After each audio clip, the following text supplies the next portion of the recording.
મિત્રો, good morning.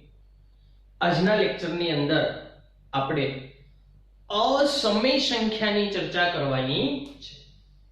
સંખ્યા પદ્ધતિની અંદર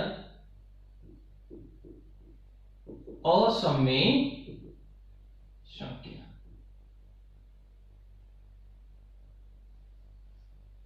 આપણે સંખ્યા પદ્ધતિની અંદર છોકરા પ્રાકૃતિક સંખ્યા, પૂર્ણ સંખ્યા, પૂર્ણાંક સંખ્યા અને સમય સંખ્યાની ચર્ચા કરી. અને મેં કીધું કે વાસ્તવિક સંખ્યા એટલે કે બધી સંખ્યાનો જેમાં સમાવેશ થાય એને વાસ્તવિક સંખ્યા કહીએ છે. એની ચર્ચા આગળ કરીશું, એની ચર્ચા પણ અત્યારે આપણે કરીશું. સૌપ્રથમ ચર્ચા કરીએ અસમય સંખ્યા. કોને કહેવાય અસમય સંખ્યા? તો કે જે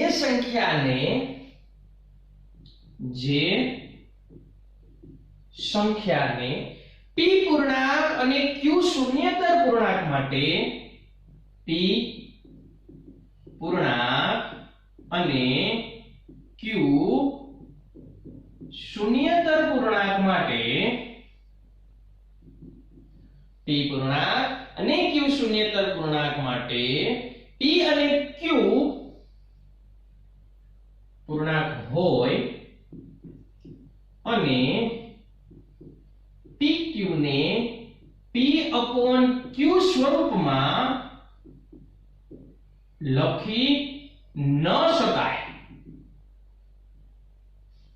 તેવી દરેક સંખ્યાને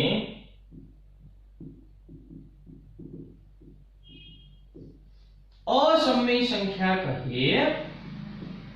અસમય સંખ્યા કહીએ. એટલે કે અસમય સંખ્યાનો કઈ ધંધડો હોતો નથી. આવી સંખ્યાને આપણે અસમય સંખ્યાઓ કહીએ છીએ. અથવા બીજી ભાષામાં બીજી વ્યાખ્યા આપવી હોય તો કેવી રીતના આપી શકીએ? તો કે જે સંખ્યા સમય સંખ્યા નથી એને શું કહેશું? અસમય સંખ્યા. જે સંખ્યાનો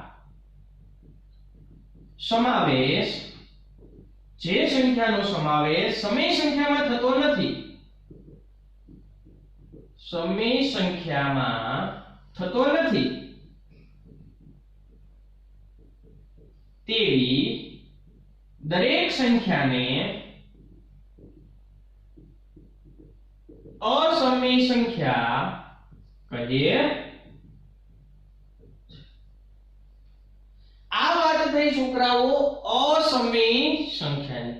અસમય સંખ્યાને આપણે p/q સ્વરૂપમાં દર્શાવી શકતા નથી. લખીએ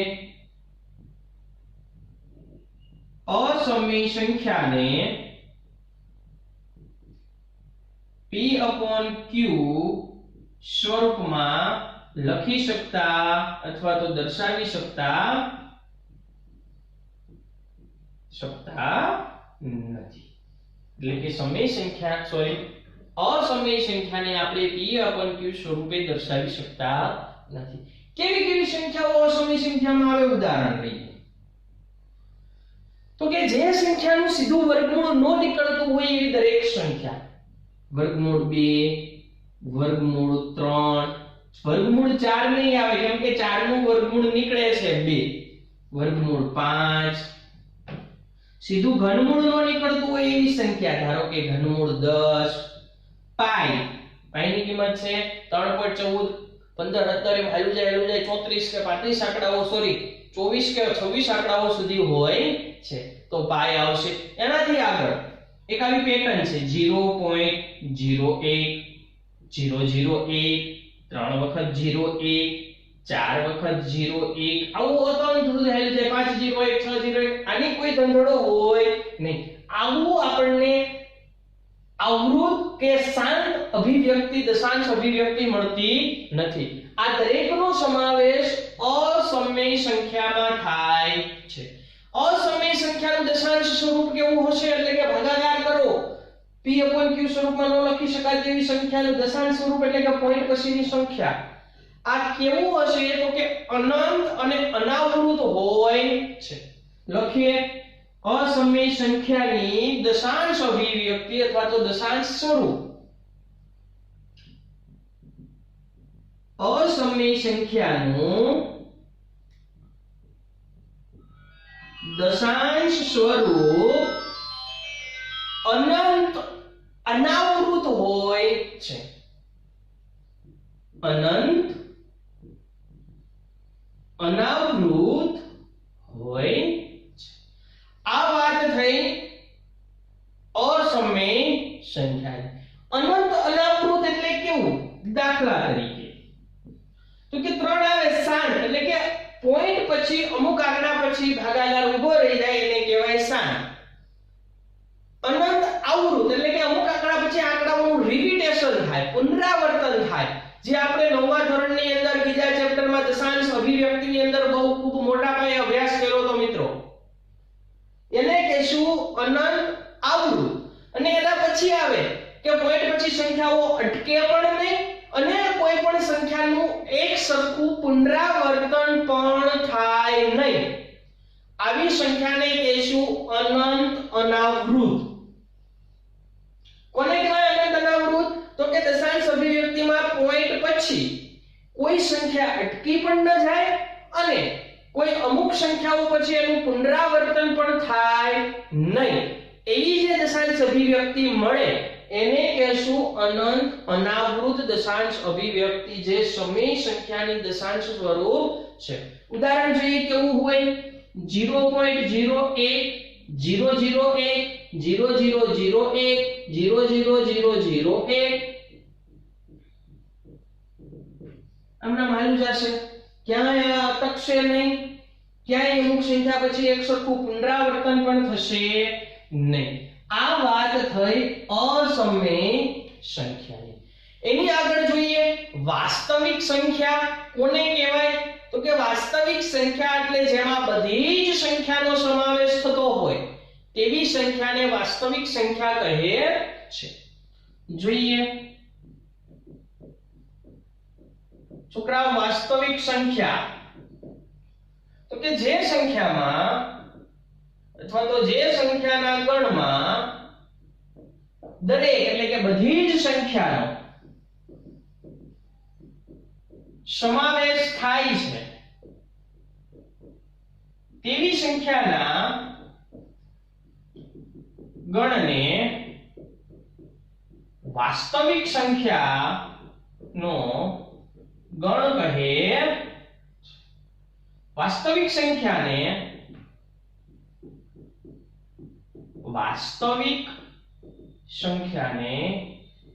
r વડે દર્શાવવામાં આવે છે. કેપિટલ R વાસ્તવિક સંખ્યાનો ગણ. શું કહેશું વાસ્તવિક સંખ્યા? તો કે જે સંખ્યાના ગણમાં અથવા તો જે સંખ્યામાં દરેક સંખ્યાનો સમાવેશ થાય. દરેક સંખ્યા એટલે પ્રાકૃતિક સંખ્યા, પૂર્ણ સંખ્યા, પૂર્ણાંક સંખ્યા, સમય સંખ્યા, અસમય સંખ્યા, આ દરેકનો જેમાં સમાવેશ થાય એને કહેવાય છોકરાઓ વાસ્તવિક સંખ્યા. કોઈ પણ સંખ્યા એમાં બાકી રહેતી નથી. તમને મગજમાં જે આંકડો સંખ્યા આવે, પોઈન્ટ વાળી, પોઈન્ટ વગરની, વર્ગમૂળ વાળી, વર્ગમૂળ વગરની, ધન, ઋણ, માઈનસ, અંશ છેદ વાળી કોઈ પણ સંખ્યા લ્યો, એ દરેક સંખ્યાનો સમાવેશ વાસ્તવિક સંખ્યાની અંદર થાય છે. એટલે લખી શકાય કે જે સંખ્યાના ગણમાં દરેક સંખ્યાનો સમાવેશ થાય તેવી સંખ્યાના ગણને વાસ્તવિક સંખ્યાનો ગણ કહે છે. અને વાસ્તવિક સંખ્યાને r વડે દર્શાવવામાં આવે છે. ત્યાંથી વાસ્તવિક સંખ્યા વિશે આગળ વધીએ તો કે દરેક વાસ્તવિક સંખ્યાને સંખ્યા રેખા ઉપર દર્શાવી શકાય છે. દરેક વાસ્તવિક સંખ્યાને સંખ્યા રેખા પર દર્શાવી શકાય. દરેક વાસ્તવિક સંખ્યાને સંખ્યા રેખા ઉપર આપણે દર્શાવી શકીએ છીએ. ત્યાંથી આગળ જોઈએ કે વાસ્તવિક સંખ્યાને સંખ્યા રેખા ઉપર દર્શાવી શકીએ છીએ, તેથી સંખ્યા રેખાને વાસ્તવિક સંખ્યા રેખા કહે છે. દરેક વાસ્તવિક સંખ્યાને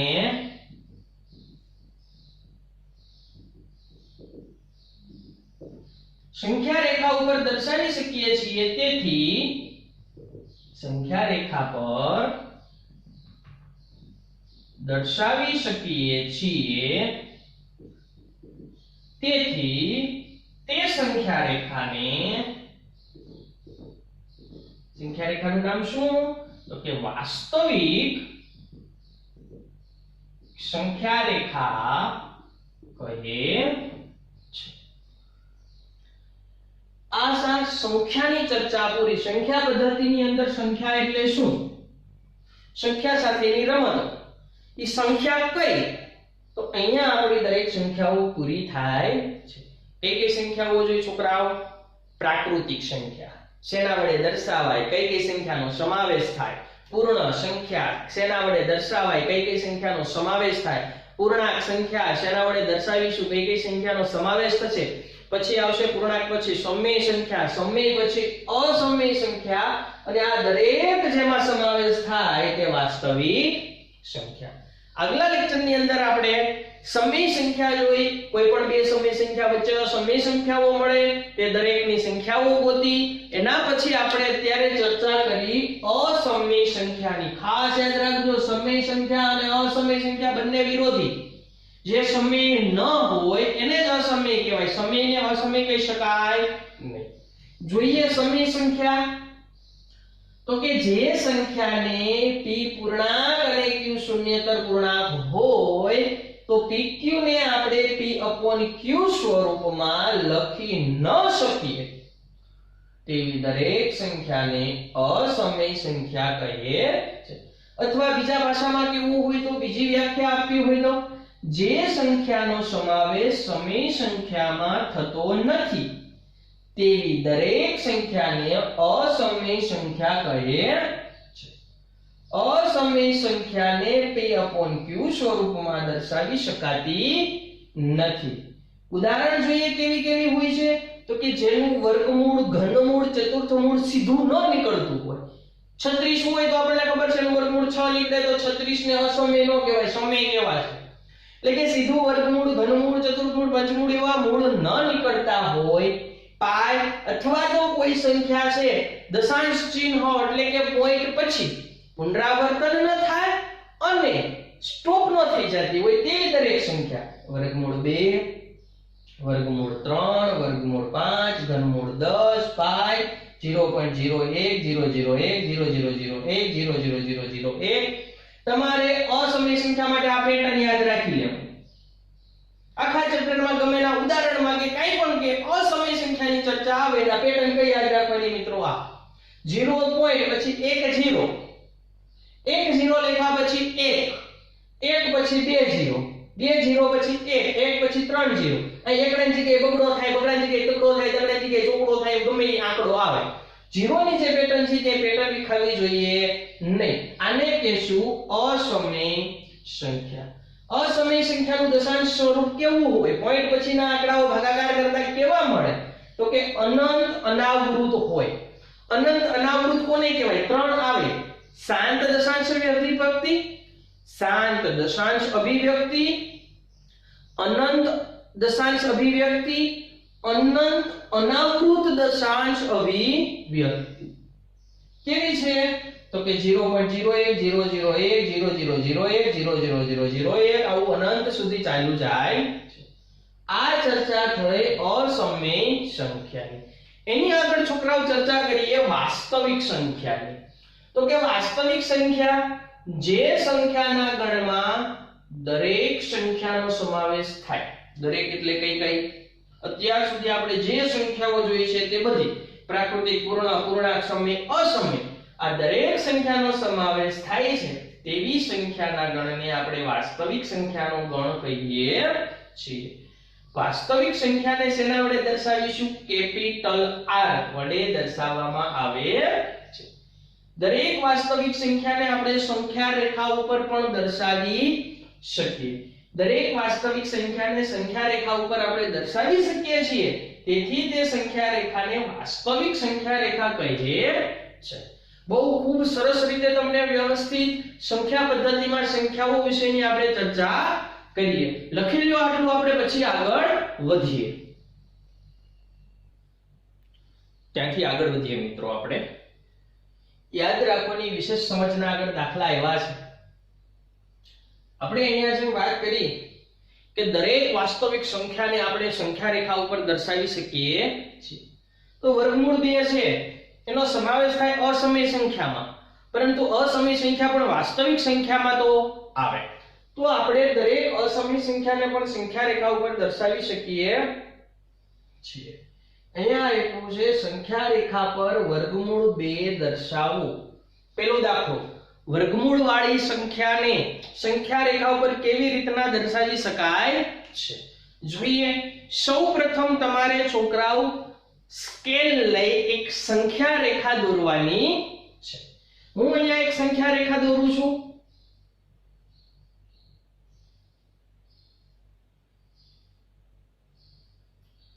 સંખ્યા રેખા દોર્યા પછી દરેક સરખા માપનું હોવું જોઈએ.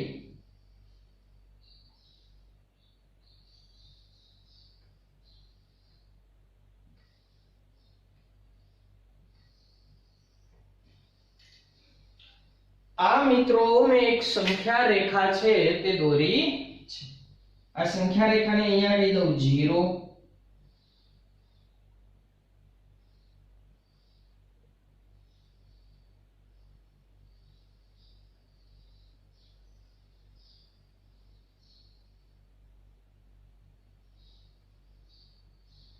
અહીંયા આપી દઉં 0, આ બાજુ -1 -2.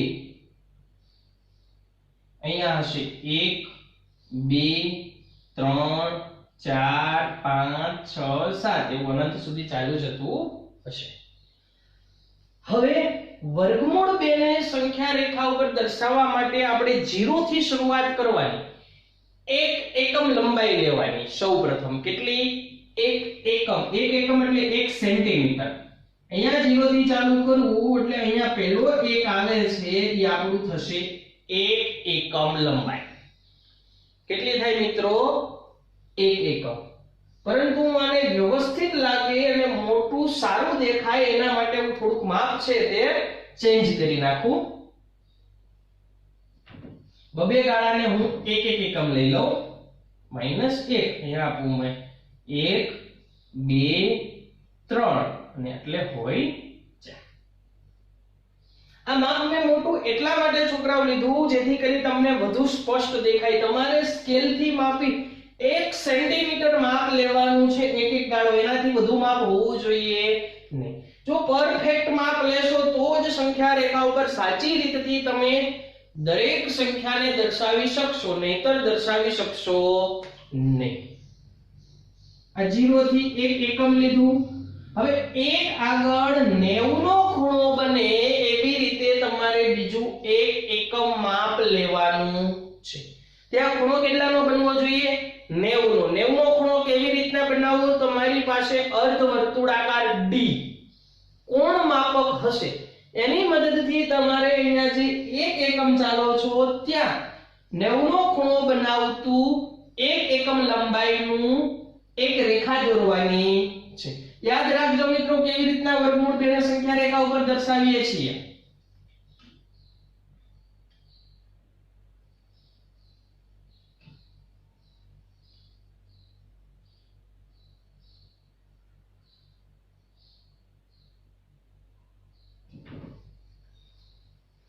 અહીંયા મને આ માપ મળે છે. આને હું પેલા એક સાથે જોડી દઈશ. તમારે બધાએ પેન્સિલ થી દોરવાનું છે એટલે ચેકચાક થાય તો ગુસ્સા થશે. પરંતુ આ કેટલું લંબાઈ રાખવાનું? તો કે 1 જ સેન્ટીમીટર. આને હું 1 સેન્ટીમીટર રાખું.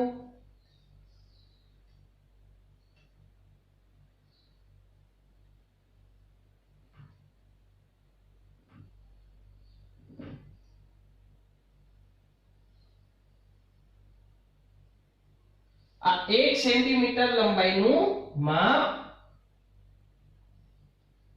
1 સેન્ટીમીટર.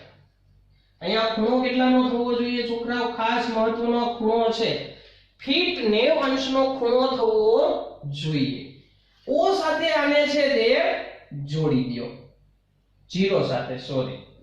આ જોડાઈ ગયું છે. પહેલો ભાગ મળે છે એ તમારું થશે વર્ગમૂળ 2. કેટલું થશે વર્ગમૂળ 2? તો આ જે રેખા છે ઓને કેન્દ્ર રાખો 0 ને, અહીંયા જે તમને પોઈન્ટ મળે છે ત્યાંથી સંખ્યા રેખા ઉપર તે જ માપની ચાપ મારો.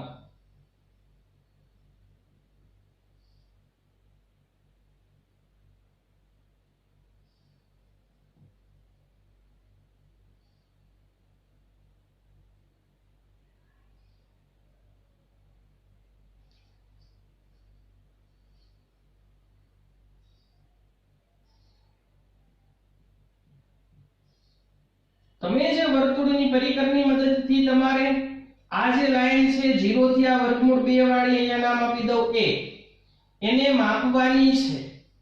આ માપ્યા પછી તમે અહીંયા જે ચાપ મારો છો આ રેખા ઉપર, એ રેખા ઉપર જ્યાં બિંદુ છેદે ઈ ને હું નામ આપી દઉં p. એ કિંમત 0 થી અહીંયા સુધીની કિંમત અથવા તો સ્કેલ થી તમે આ 0 થી આ બે બિંદુ સુધી જે માપ માપો છો એ તમારું થશે વર્ગમૂળ 2. તો આ આપણે છે વર્ગમૂળ 2 ને સંખ્યા રેખા ઉપર દર્શાવ્યું કહેવાશે. વ્યવસ્થિત આને હવે જોડી દેવું.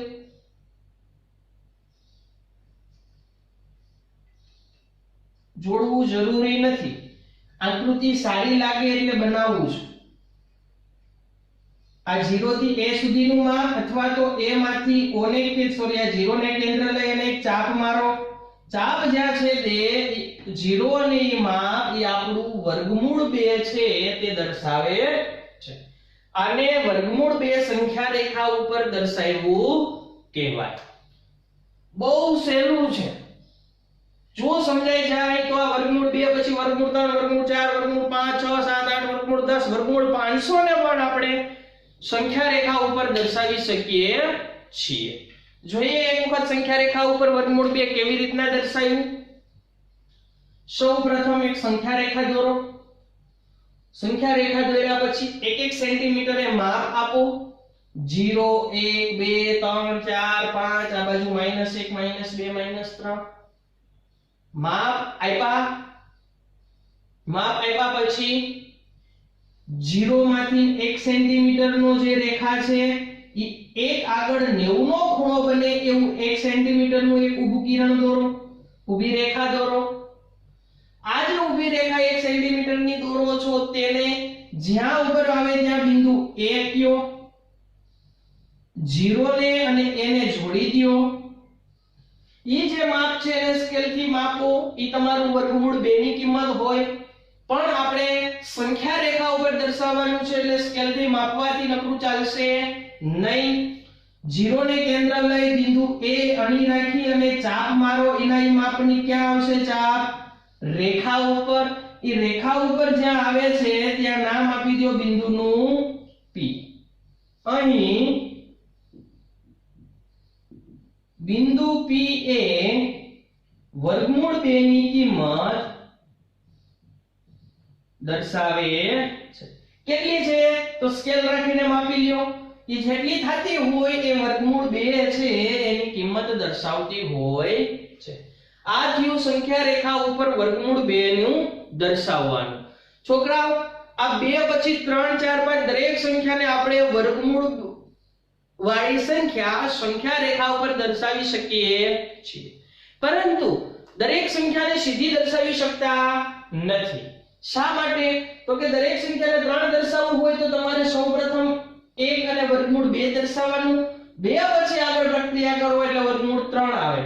વર્ગમૂળ 4 દર્શાવવું હોય તો સૌપ્રથમ 2 3 અને એના પછી જ વર્ગમૂળ 4 દર્શાવી શકાય છે, જેની આપણે વિગતે ચર્ચા આગળ કરીશું. સૌપ્રથમ તમે બધા પેન્સિલ થી તમારી આપણી પાકી બુકની અંદર સંખ્યા રેખા ઉપર વર્ગમૂળ 2 છે તે દર્શાવો અને દોરો.